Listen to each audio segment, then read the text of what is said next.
All right. We're going this weekend's Okay. best bets. We already talked about Aaron Jones having a big game against the Packers.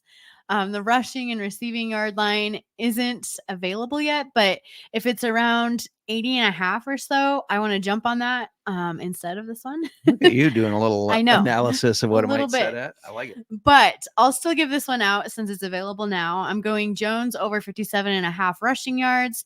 This is minus 125. He's ready to show his old team they should have kept him. Packers defense is good against the run, but this is a revenge angle. And Jones has had one over 57.5 yards in 2 of 3 games this year. Nice. I like it.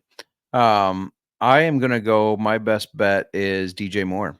I know we've talked. We're adding to the amount of bears that we're pumping up. We should have vetted each other a little bit better. But it's DJ Moore, and his line is set at 56.5, and I just feel like that's low. Mm-hmm. It's at minus 120. They finally started passing the ball more efficiently. And DJ Moore had 78 yards last week. He's going to continue to benefit from Caleb getting better and Caleb getting more comfortable, I guess. Now, they do have to continue to keep Caleb upright, or he's not going to be comfortable at all. That's where they've struggled. But they're against a weak pass defense, and even with bad quarterbacks, DJ Moore has shredded weak pass defenses. Mm-hmm. So 56.5 just seems disrespectful to me. Fuckers.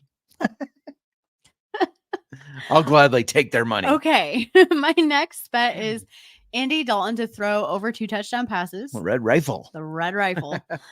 He's back at it again. This is at plus 150. This is against his old team. Another revenge angle here. Plus, Dalton looked really good last week, throwing for 3 touchdowns against the Raiders. Yes, the Bengals defense is better, but they're still 18th in passing touchdowns allowed. Yeah, I like it. It's just crazy how this is the second year in a row where he's come in a game. Mm-hmm. Bryce Young was hurt last year. He was benched this week and just looks so much better and so much more competent. And it's got to be a sign. Like, everybody's like, oh, Bryce Young just needs more time. I don't think that's the case. I think Bryce Young is a bust.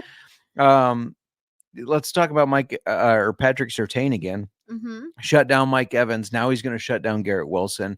So there's a reason he was on our sit list, and I wanted to fade that as well at a betting angle. So I'm going to go under 55.5 receiving yards. That's minus 110 for a Denver defense that hopes to continue on their strong performance of last week. Sorry.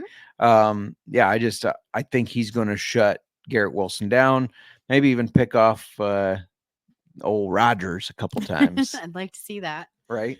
All right. I've also got Kyler Murray rushing over 34.5. This one feels like it's set too low. Washington's in the middle of the road in allowing rushing yards to quarterbacks, but Kyler has gone over this number in every game this season.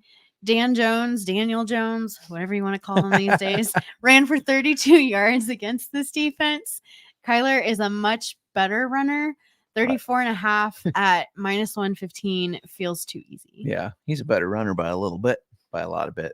He's just a little guy, but he runs. Yeah, he's a little guy compared to Dan Jones, mm-hmm. but he runs much better. I did an anytime touchdown parlay on Monday night that hit. So I want to run it back and do it again. Focusing on running backs, Aaron Jones, Alvin Kamara, Saquon Barkley, and Derrick Henry. Anytime touchdown. Plays what?